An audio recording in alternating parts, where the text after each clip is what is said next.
Today guys, we're taking a look at mining and metal, specifically how to get tin, copper and bronze, which is how you start your advancement into getting better gear and tools and all that stuff. Now, just the first thing to say is you're going to need a charcoal kiln like you see here, and you're also going to need a smelter like you see here. So that's going to be the first focus, is how we get that stuff, because that's how you smelt down your copper and your tin to get yourself those materials and also the bronze with the forge. So first thing first, how do we get these? Well, we're going to need some Surtling cores. To get a Surtling core, you're going to need to go to a black forest and find a burial chamber. I'm going to show you guys how to do that in just a second, but first, here's the things that you want to take with you before you go.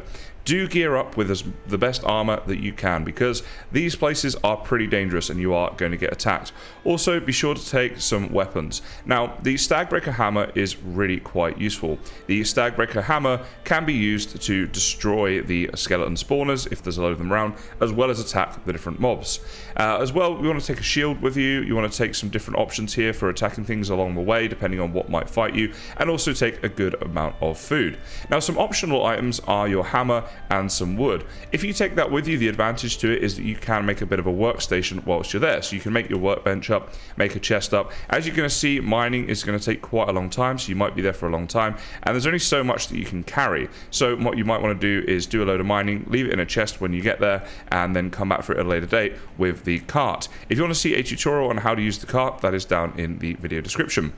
Now, the other thing that you're of course going to need is your pickaxe. We've got here an antler pickaxe. Now, you must defeat the first boss in order to get your antler pickaxe. Again, if you want to see a tutorial on how to spawn and defeat the first boss easily, there is a link down in the video description on how to do that. So, once you've got all this stuff, the next thing to do, of course, is to head off to a black forest. Now, if I go onto my map here, I've already found a few. This one up here is quite a big one that I haven't fully explored yet, so we're going to head up to there now, and then I'll show you what to do once you're there. Incidentally, the Stagbreaker hammer that you see here will require a bit of pine wood in order to make. So you get that from black forest biomes. You'll see pine trees which you can chop down there. So you might want to take some of that with you, or grab some of that if you want to make the hammer to take with you. The other thing as well, one final thing to say, is you may want to consider taking some torches with you.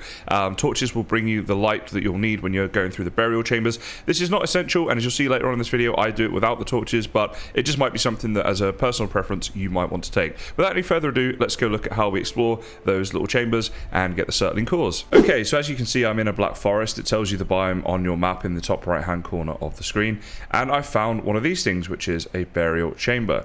So, oh, there's a boar here, so let's we'll just take care of that one real quick. Yep, boar's gone. So this is where we need to go, is inside here. So I'm going to go ahead and equip my hammer. So let's put the stuff away, grab our hammer out, there we go, and we're going to go into this thing. Now, you may want to take torches with you as well, because it is going to be dark. I didn't bring any torches with me this time, but we're just going to head through. You don't need torches, you might feel better having them. But here we go.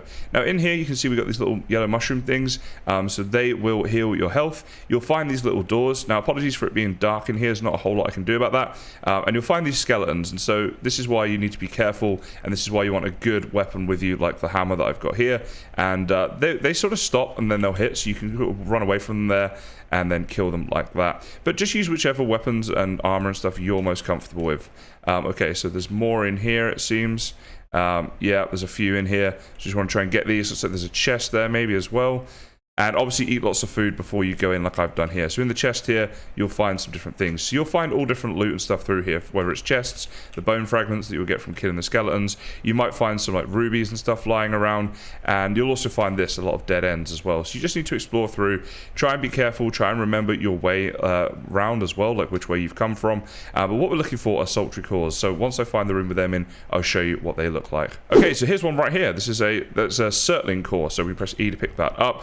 Now, you want to explore this whole thing really, because you'll find all different ones, which is why you want to make sure you're nicely geared up so that you can explore the whole thing, without dying. But you'll find like several Surtling cores in each one, so that's why we're going to do this. So there we go. This skeleton right here does have a bow, so you want to be careful about that, the ranged attack there. But by the time you run away a little bit and hide and they get to shooting you, you should be okay if you've got some good weapons like we've got here. Okay, so there's more skeletons in here. You see there's a chest in here, but there's also some Surtling cores by the looks of it, or at least one 1 maybe. So we're going to just keep fighting these skeletons till they're all gone. So there we go, we've got another couple of Surtling cores in here. Now you're going to need 10 Surtling cores in total, which, oh, there we go, we got a ruby from there as well.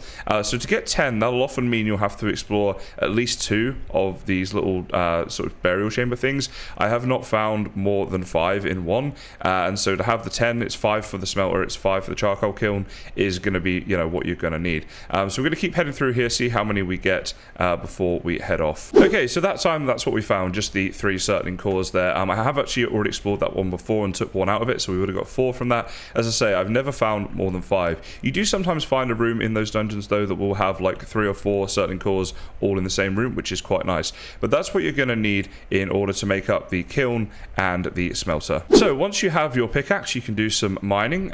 You will find tin like this. Tin is always found near the water, so any oceans or rivers that run through the Black Forest can be a place to look for the tin deposit. Then you simply have your pickaxe wielded and left click to harvest it, and there you'll see we got 4 tin ore from that 1 tin deposit.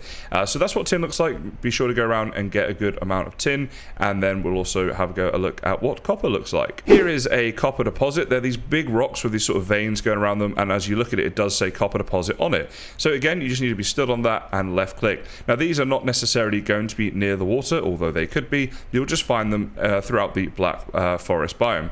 So as we mine away at these, there we go, that all got destroyed there. We didn't actually get any copper at that time, so it is a chance that you'll get it, but it's not guaranteed, and you're going to need to do a lot of this. Now, as you can see, this is going to take a long time, which is why you do want to consider taking a workbench with you, because you can make a chest to store the extra things in, and also repair your pickaxe, because as you can see, our pickaxe is already starting to lose a bit of durability, and we haven't even got any copper yet. Okay, so that time we got a couple there, copper ore right there. You can see our weight as well is already at 243. Now I do have a lot of excess items on me, but that's kind of the nature when you're exploring the dungeons and stuff as well.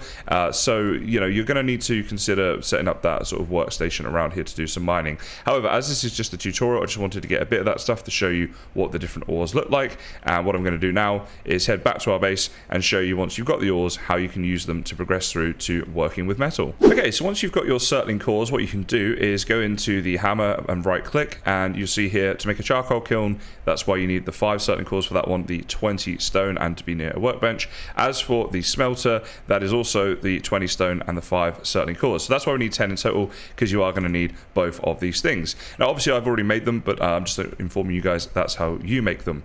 And then we're going to go and do some mining, as you guys saw how to mine those ores that we've got here. So we've got here a bit of copper and a bit of tin. Now to get started, what you're going to need to do is put some wood here into the charcoal kiln. So you can just hold down E there and put in a load of wood, and you want to put in quite a lot. You're going to need a lot of coal that you get out of this thing, right? So that's how you get that going. Now once you've got the coal, what you're going to do is, and I think we have some just in here waiting for us, so there's some coal and we've got the ores. You can go ahead and on one side of this you'll put in the coal, so there we go, we've got some coal there, and on the other side you'll put in the ores. We'll come on to that, but you can see here, look, we've got some charcoal kiln, some coal has come out of the charcoal kiln. It just sort of falls out the front like this, which is awesome. So let me just pick it up, we run over to the smelter, and we add it. Very nice. Then around the other side here, you can add the items. So we're adding all our copper and tin ore in there right now, and we're going to wait for that to smelt. Now once again, oh, there we go, good timing, that comes out the front. So there we go, we've just picked up a copper right there, and obviously I've done this a bit before. So in here I've got some copper, I've got some tin, and you'll see that I also have some bronze.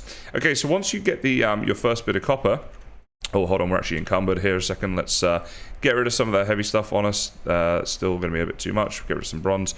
Yeah, so once you've got your first bits of copper and tin and stuff, you'll be able to make up the forge. So for the forge, again, you're going to use the hammer here, and there is the forge. You can see it's going to require 6 copper in order to do that.